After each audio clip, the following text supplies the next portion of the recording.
ते काही पोरग नाही, ते दुसरा काळच उभा आहे म्हणले तिथं. मला त्याने एका फटक्यामध्ये इतके लांब नेऊन सोडलं, माझं काही लाग नाही म्हणले. तुम्ही जाणे तुमची कामं जाणे, तुमच्या दोघाला माहीत नाही तुमचा पुत्र कधी जन्माला झाला, नव्हतं आम्ही भांडणं खेळायला लागलो म्हणले. तुम्ही जाणे तुमच्या घरातली कामं. नारायण निघून गेले. आता महादेवाला मोठी पंचायत पडली. महादेवाने नंदी आदी गणाला पाठवलं, त्यांच्याशी त्या मुलाने युद्ध खेळलं, त्यांना परास्त केलं. शेवटी महादेवाला राग आला आणि महादेव त्याच्यासोबत युद्ध करायला गेले. महादेवाने गेल्यावर अगोदर समजून सांगितलं, हे बाळा मला घरात जाऊ दे. त्याने सांगितलं, आईच्या आज्ञा आल्याशिवाय मी जाऊन देणार नाही. बाबाला राग आला आणि बाबाचं त्या मुलाचं दोघांचं युद्ध सुरू झालं. आणि हे भयंकर युद्ध सुरू झाल्याच्या नंतर बाबाला काही तो मुलगा आटोक्यात येईना. महाबलवान महाबलशाली तो मुलगा होता, आदिशक्तीचा मुलगा होता. बाबाला क्रोध अनावर झाला, बाबाने त्रिशूल फेकून हाणलं, त्याचा धड शिरा वेगळे करून टाकलं. आणि मरत्या वेळेस त्याने आई असा आवाज दिला होता. आणि त्याचा आवाज ऐकून जगदंबा घराच्या बाहेर आली आणि बघती तर आपला चिरंजीव मरून पडलेला, आपला पुत्र मेलेला आहे. क्रोध अनावर झाला, माझ्या मुलाला कोणी मारलं? अंतरिक्षामध्ये सगळे देव लोक आले. शंकर बाबा बोलायला तयार नाही, कारण की पार्वती म्हणते माझ्या मुलाला कोणी मारलं.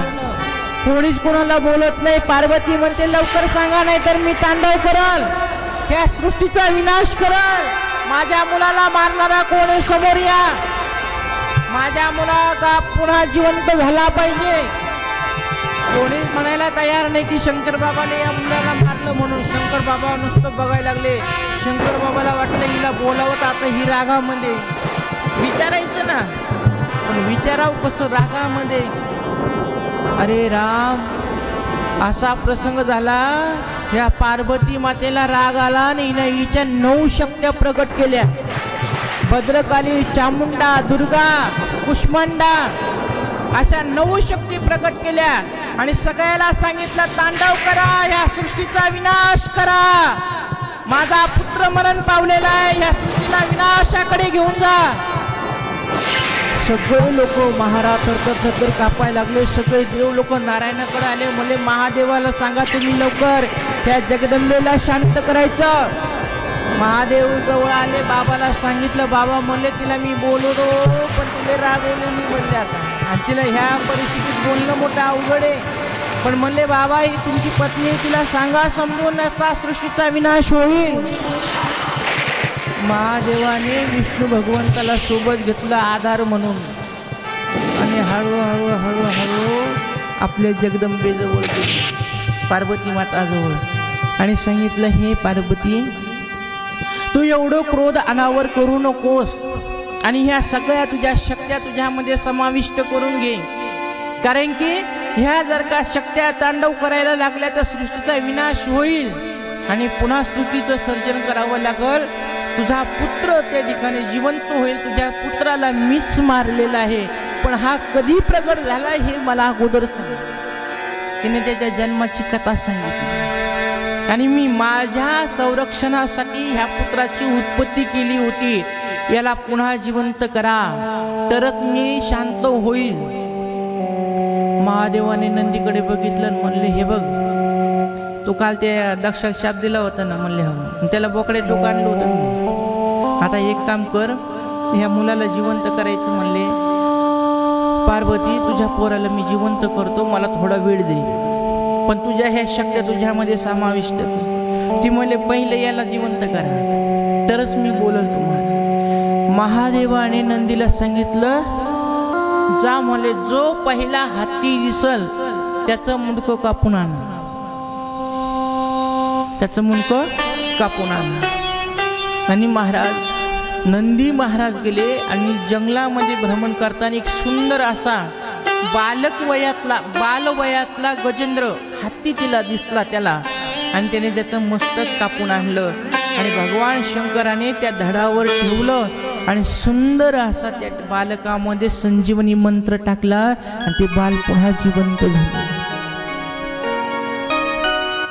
आता पार्वती मातेला थोडं समाधान वाटलं, पण त्या पोराकडे बघितलं ना तिला थोडं वाईट वाटलं. की माझ्या लेकराचं किती सुंदर रूप होतं हो, किती गोरे गोरे गाल होते, लंब लंब नाक होतं, किती गोडस माझं लेकरू दिसत होतं. आणि ह्या माझ्या नवऱ्याने रागाच्या भरात येऊन याला इतकं इद्रूप केलं. धडे माणसाचं अंडोक हत्तीचं, हे हत्तीचे सोंड घेऊन फिरावं लागलं. आणि असं जर का माझा मुलगा ह्या लोकांमध्ये फिरत राहिला तर हे लोक त्याची मजाक उडवतील. आईला लई काळजी असते बरं, ही लोक त्याची मजाक करतील. पार्वतीने पुन्हा रुसून बसली अशी.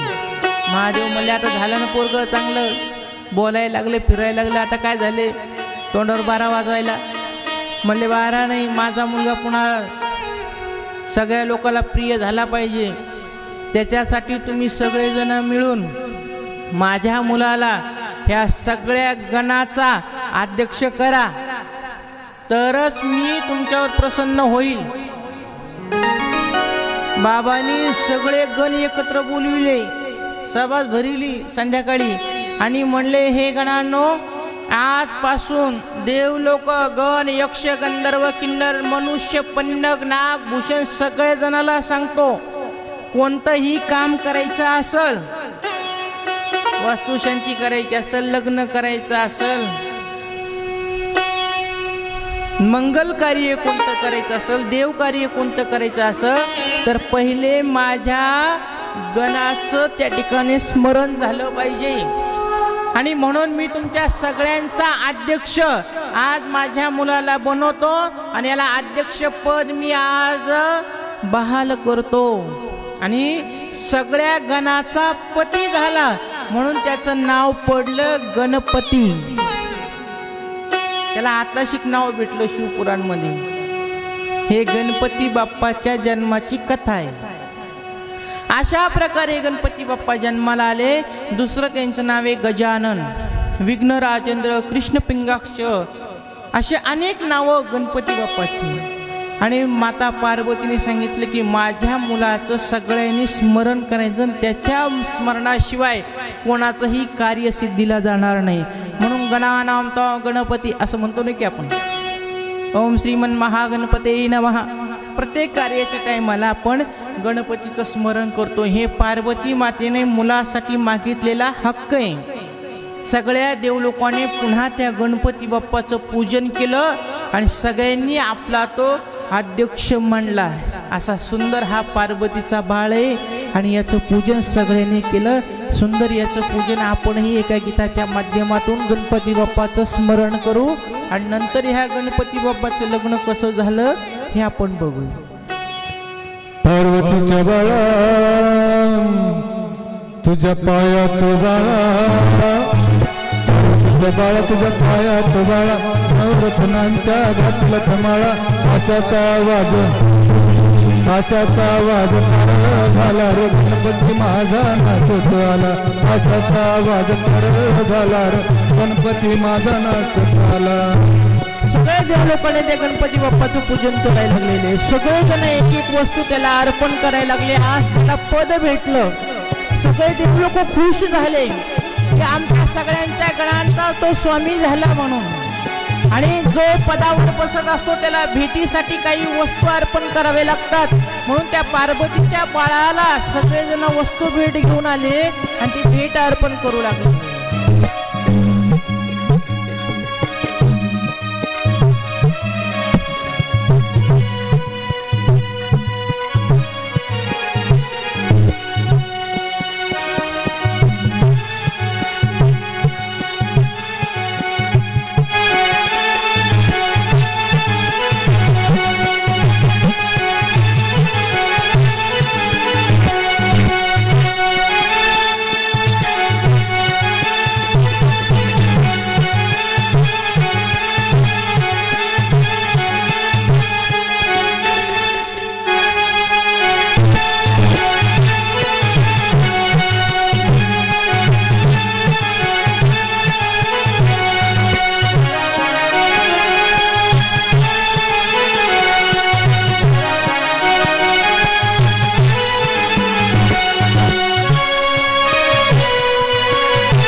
अशी तुझी ही मंगल मूर्ती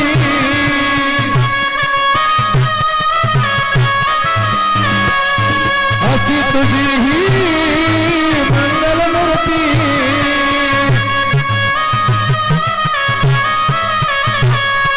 दर्शन मात्र कामना पुरती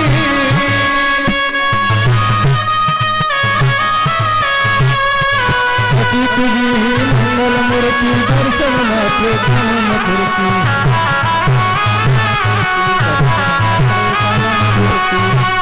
आणि तासाचा वाद तरळ झाला रे गणपती माझा नंद झाला तासाचा वाद तरळ झाला रे गणपती माझा पार्वतीचा बाळा पायात बाळा पार्वतीचा बाळा तुझ्या पायात बाळा नवरत्नांच्या घातला धमाळा तासाचा वाद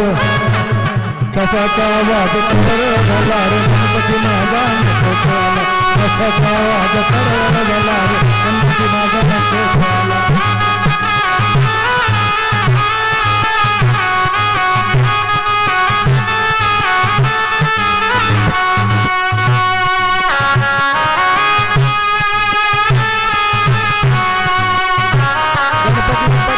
पूजन करलेले गणपती बाप्पाची माता जगदंबा प्रसन्न झालेली आहे। गणपती बाप्पाला सगळ्यात जास्त काय आवडतं तर ते मोदक आवडते, मोतीचूरचे लाडू आवडतात। हाच भोग गणपती बाप्पाला कधीही अर्पण करायचा असतो।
गणपती बाप्पा की मोरया।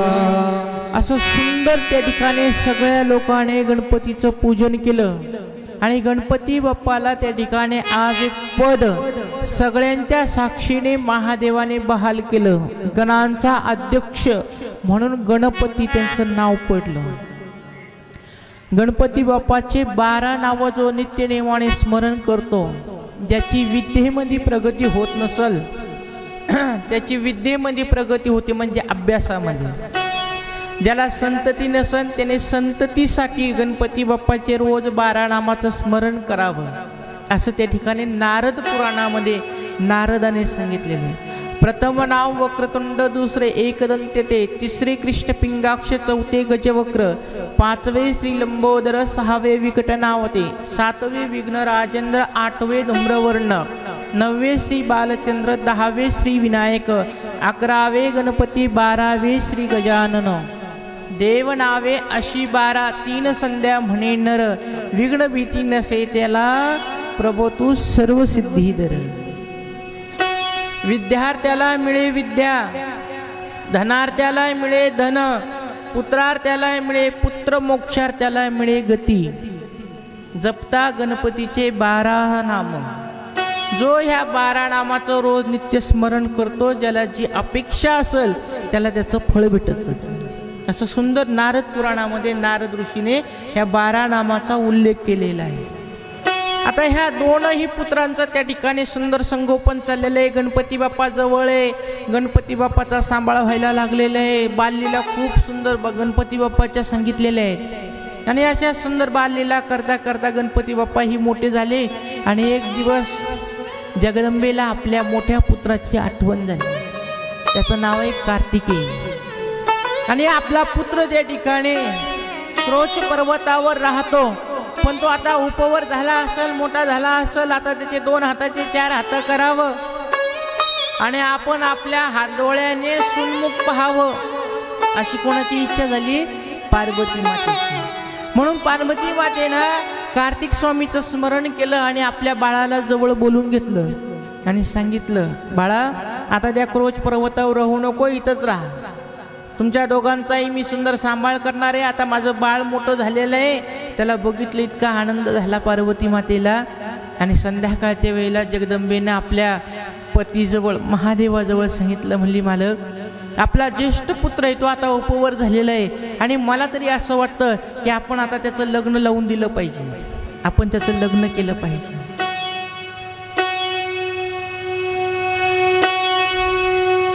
महादेवाच्या मनामध्ये इतका आनंद झाला की आपल्याला सून येणार, नंतर आपल्याला नातवंड होणार, आपण सुंदर ते नातवंडाला घेऊन बसणार मांडीवर, त्याच्या संग पुन्हा आपलं लहानपण जागं होईल, आपण त्याच्या संग बोबडं बोबडं बोलू.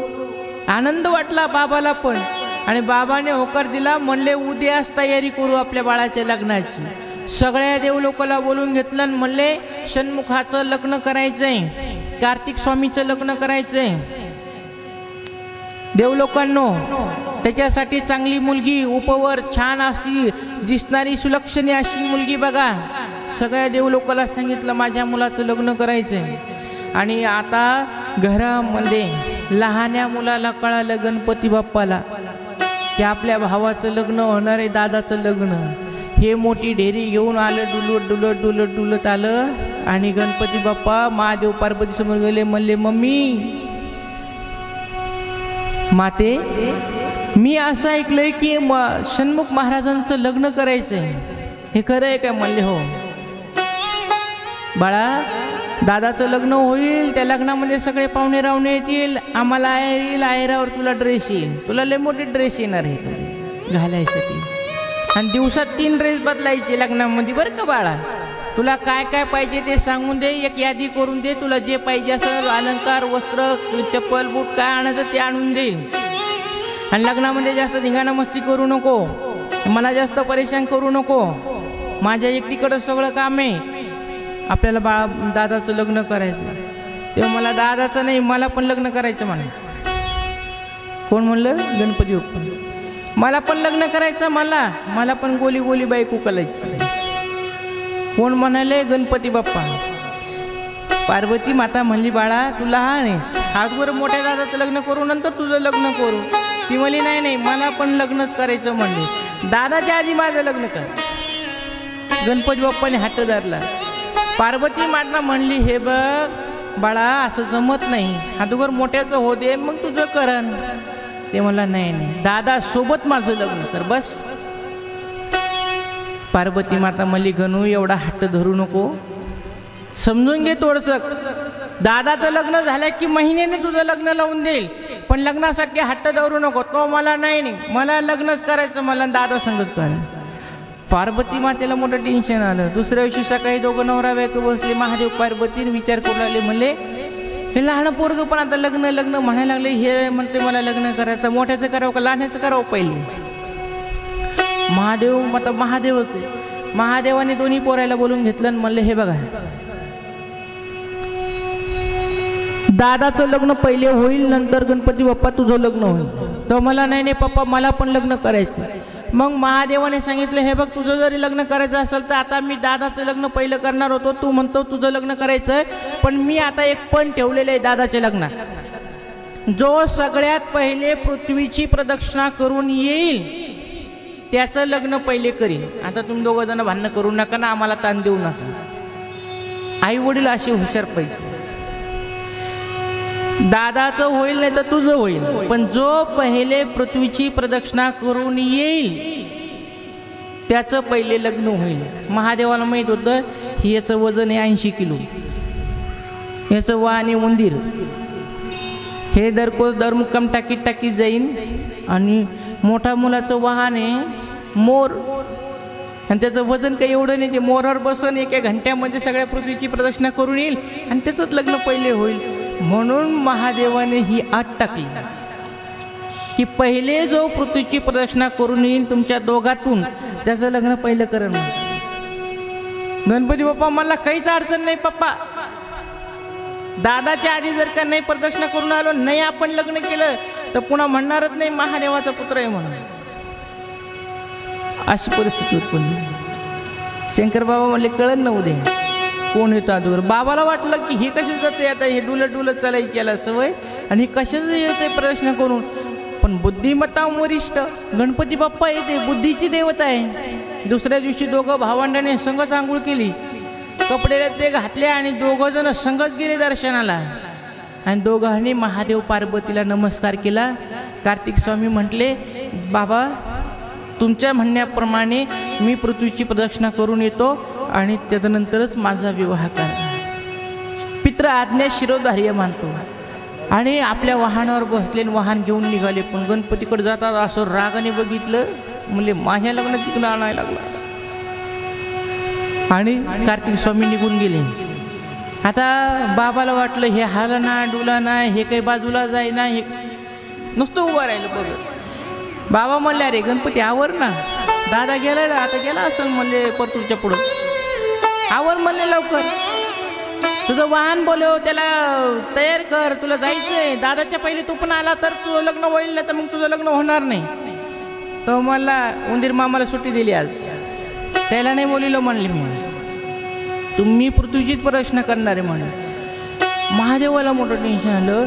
तिथं बाजूला शिवगंगा होती, गेलं शिवगंगेला स्नान केलं, फुलं वगैरे आणले, बेलपत्र आणले, बाबाच्या पायाचं पूजन केलं, आईच्या पायाचं पूजन केलं, दोघाला साष्टांग नमस्कार केला. गणपती बाप्पाने आपल्या ढेरीवर हात ठेवला असा, मातृदेवो भव पितृदेवो भव मातृदेवो भव पितृदेवो भव म्हणत म्हणत म्हणत म्हणत लागलं चक्रा घालायला महादेव पार्वतीला. दोघा जणाला बसल्या जागेवर तो प्रदक्षिणा घालायला लागला. आणि ह्या प्रदक्षिणा 108 घातल्या त्याने. मातृदेवो भव पितृदेवो भव म्हणत म्हणत 108 प्रदक्षिणा झाल्या. पुन्हा नमस्कार केला. बाबाच्या बाजूला जाऊन बसला, म्हणला बाबा माझी पृथ्वी प्रदक्षिणा पूर्ण झाली. महादेव पार्वती टुकू टुकू बघायला लागले. ते म्हणले अरे अशी कशी तुझी पृथ्वी प्रदक्षिणा झाली. म्हणले बाबा तुम्ही मला सांगा, तुमच्यापासून वेद जन्माला आले, शास्त्र जन्माला आले. वेद शास्त्र पुराण काय सांगतात, पृथ्वीपेक्षा मोठी आई आहे आणि आकाशापेक्षा मोठा बाप असतो. आणि अशा मी तुम्हा दोघं उभयंताची माझ्या माता पितांची प्रदक्षिणा केली. आता मला दुसरी कोणाची प्रदक्षिणा करायची गरजच काय गरज आहे सांगा म्हणले. आणि हे खोटं असलं तर मग मात्र देवो भव पितृदेवो भव हे बंद करा म्हणलं. बाबाचा नाविलाज झाला. बाबा म्हणले काय अडचण नाही, तुझं म्हणणं बरोबर आहे. पार्वतीने उचललं, लगेच पापे घेतली 2 त्याच्या. खरंच माझं बाळ हुशारी बाई, माझ्या बाळाने खरंच डोकं लावलं म्हणून. आणि म्हणली माझ्या गणूचंच पहिलं लग्न होणार. गणपती बाप्पाला आता लग्नासाठी तयारी झालेली आहेत. आणि हे बिचार आपलं वाहन घेऊन अजून तिकडंच आहे, जालन्याच्या पुढं आताशी ढकलेत. आणि इकडं गणपती बाप्पाने महाराज यांना मुलगी बघण्याचा कार्यक्रम सुरू झाला. विश्वरूप नावाचा प्रजापती, त्याच्या 2 मुली होत्या त्याला झालेल्या. त्या 2 मुलीला नारदाला पाठवलं, विश्वरूपाला बोलवलं. आणि त्यांच्या 2 मुली सिद्धी आणि बुद्धी. बरेच लोक म्हणते रिद्धी सिद्धी, सिद्धी आणि बुद्धी अशा 2 शिवपुराणमध्ये असं नाव आले. सिद्धी बुद्धी नावाच्या 2 मुलींचा विवाह गणपती बाप्पा सोबत जमवला. कारण की विश्वरूप म्हणला माझ्या ह्या 2 मुली आहेत, यांचं लहानपण सोबत गेलं, तारुणपण सोबत गेलं, शिक्षण सोबत झालं, दिसायला दोन्ही सारख्याच आहेत. मया असं पण केलेलं आहे, दोघीचं लग्न एकाच वराशी करेल, म्हणजे एकाच मुलाला मी ह्या 2 मुली देईल. गणपती बाप्पाला विचारा म्हणले करायच्या का 2? ते म्हणले चालेल. त्याला पक्का माहीत होतं आता भावाचं तर काही होणारच नाही, आपले बरे म्हणले. एकीना नाही केलं तर दुसरी सेवा करीन, तिनं नाही केली तर पहिली सेवा करील. खाण्यापिण्याचं तर ताण राहायचं नाही ना, सगळं काही पद्धतशीर होईल. म्हणले आपली सेवा. म्हणले मी दोघी सोबत लग्न करतो. गणपती बाप्पाने होकार दिला, लग्न जमलं. आणि सुंदर असं शिवपुत्राचं लग्न सिद्धी आणि बुद्धी सोबत विवाह संपन्न झाला. कोणाचा? गणपती बाप्पाचा. आता हा विवाह सोहळा संपन्न होत असताना सगळे देवलोक आले. आता बाबाच्या मुलाचं लग्न म्हणल्यावर काय बघायचं, सगळे देव लोक आले, सुंदर असं थाटामाटामध्ये लग्न झालं आणि त्या प्रदक्षिणा सुरू झाल्या. प्रदक्षिणाच्या वेळेमध्ये तितक्या वेळेत हा कार्तिक स्वामी परत आला आणि बघितलं, कारण की कार्तिक स्वामी अर्ध्या प्रदक्षिणेमध्ये गेल्याच्या नंतर एका देवाने जाऊन त्याला सांगितलं, अरे तू इकडं भटकंती करायला लागला पृथ्वीची प्रदक्षिणा करण्यासाठी, तिथं तुझ्या भावाचं लग्न व्हायला लागले, कौरक तू भ्रमण करतो ह्या पृथ्वीची प्रदक्षिणा घालण्यासाठी, अरे जा त्या लग्न सोहळ्यामध्ये प्रवेश घे आणि भावाच्या लग्नाचा आनंद उत्सव साजरा कर.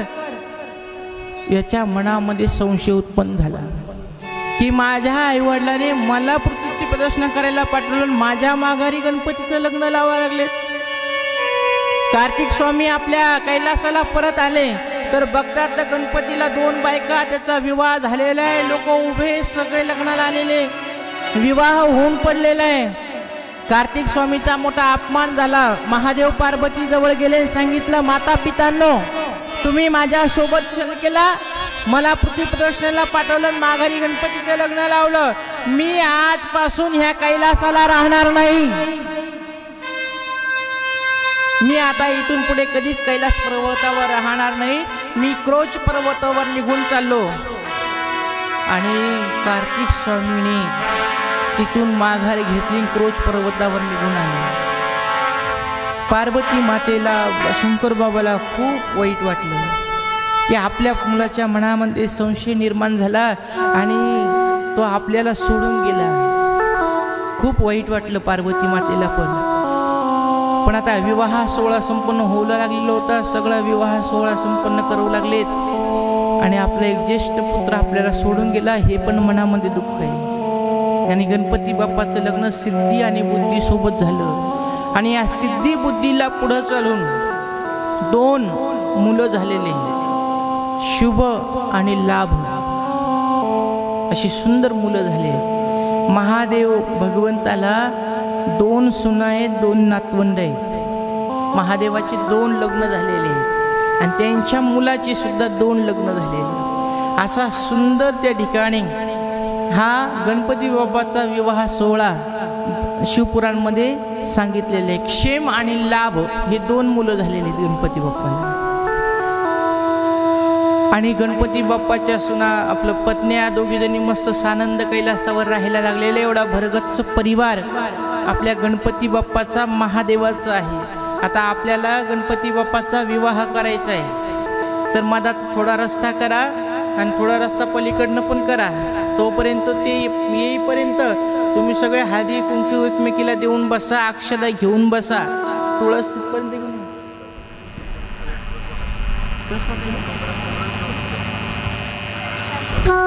आणि आज बघा, बसा बसा खाली, हलू नका हलू नका. तुमच्यासाठी आज आपल्या सप्ताह कमिटीचे अध्यक्ष मच्छिंद्र भाऊ वटाणे यांनी गणपतीच्या लग्नाच्या बद्दल सगळ्या वऱ्हाडी मंडळीला रसाची मेजवानी ठेवलेली, उसाच्या रसाची. तर सगळ्याला आता पहिले रस पिऊन घ्या. आता लग्नाच्या आधी जेवण करतात की नाही, तसं पहिले गोड तोंड करून घ्या. सगळ्या जणाला पहिले रस येईल, रस प्राशन करा, नंतर आपण लग्न लावू. तोपर्यंत चौरंग पाठ, हार नारळ सगळं आणून ठेवा, तयारी करून ठेवा.